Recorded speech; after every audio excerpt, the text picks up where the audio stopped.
हाँ, तो केशवदास जी गणेश वंदना में बता रहे हैं कि दूरी के कलंक अक भव शीस शशि सम राखत है केशवदास दास के वपुक को।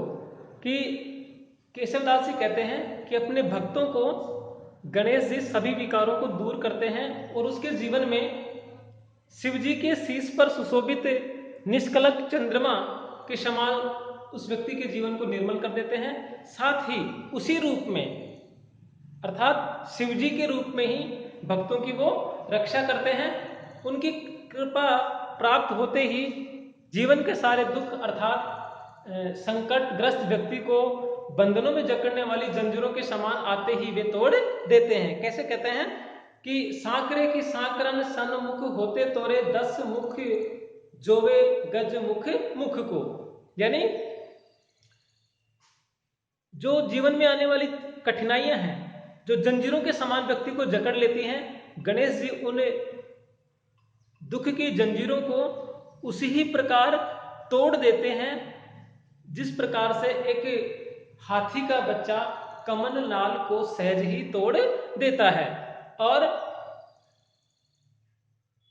गणेश जी की इसी उदारता, इसी ही भक्त वत्सलता अर्थात भक्तों से प्रेम की भावना को देखते हुए ही जो या हम कहें कि 10 दिशाओं में रहने वाले व्यक्तियों या 10 मुख धारण करने वाले त्रिदेव अर्थात ब्रह्मा जी 4 मुख और विष्णु जी 1 मुख और शिव जी 5 मुख अर्थात 10 मुख, ये तीनों देव भी गज जैसे मुख वाले गणेश जी की हमेशा वंदना करते हैं या गणेश जी को वो हमेशा देखा करते हैं।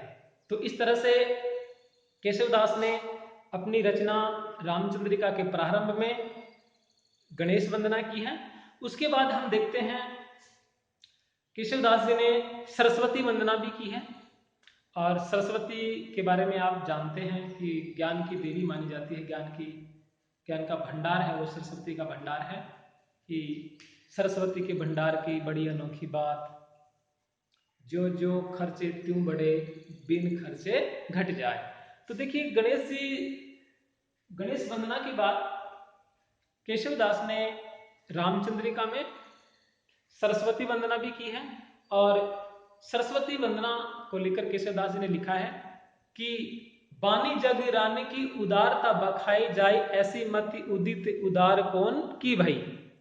कहने का मतलब यह है कि देवी सरस्वती संसार की पूज्य है, उनकी महिमा का वर्णन करना सहज नहीं है।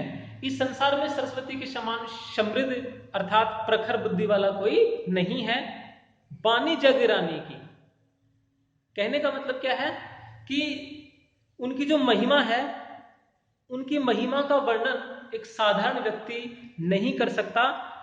साधारण व्यक्ति की तो बात ही छोड़िए, देवता, ख्याति प्राप्त सिद्ध, ऋषि, महर्षि, बड़े बूढ़े तपस्वी भी उनका गुणगान करते हुए हार जाते हैं, थक जाते हैं, लेकिन उनकी उदारता का वर्णन पूरा नहीं हुआ है।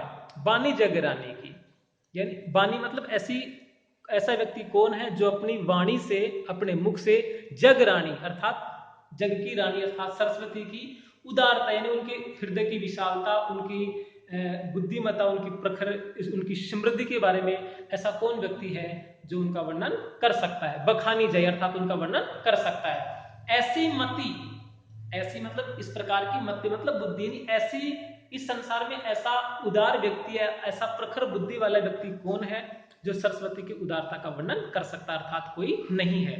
उदारता कौन की भाई, ऐसा व्यक्ति इतना उदार कौन है कि उनकी उदारता का वर्णन कर सके।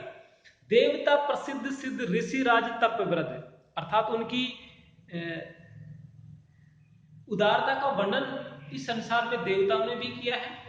प्रखर सिद्ध अर्थात जो प्रसिद्ध सिद्ध पुरुष हैं, ऋषिराज हैं, तपोव्रत अर्थात बड़े व्यक्तियों ने भी उनका वर्णन किया है। कहीं हारे सब, लेकिन सरस्वती की उदारता का वर्णन करते हुए सभी थक गए हैं, लेकिन उनकी महिमा का बखान आज तक कोई व्यक्ति नहीं कर पाया। कहीं न केहू कही, अर्थात कोई भी नहीं कह पाया।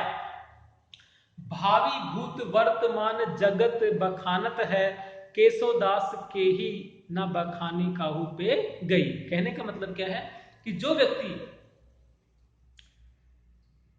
वर्तमान में भी धरती के समान मानव गाते हैं, यानी वर्तमान में भी सरस्वती की वंदना हो रही है, भूतकाल में भी होती थी और भविष्य में भी इनकी वर्णन, इनकी महिमा का वर्णन है वो लोग गाते रहेंगे, फिर भी कोई अभी तक इनकी महिमा का सम्मान पूर्वक वर्णन नहीं कर सका है।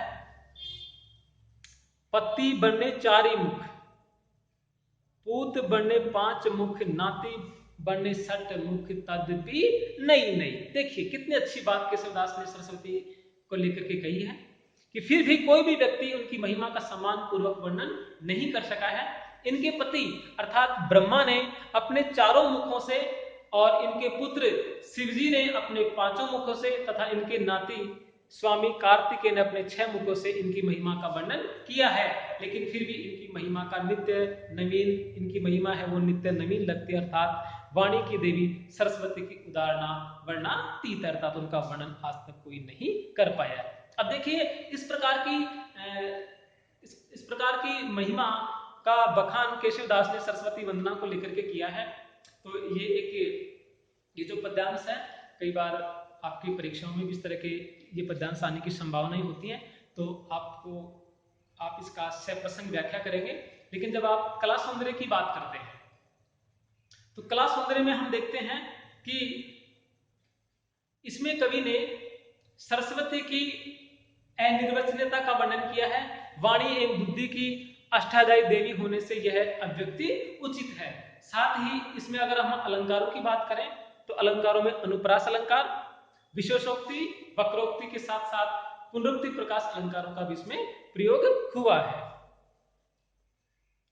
और देखिए इसमें एक बात आई है, पति वर्णे 4 मुख, पूत वर्णे 5 मुख, नाती वर्णे 6 मुख, तदपि नहीं। यानी यहां पे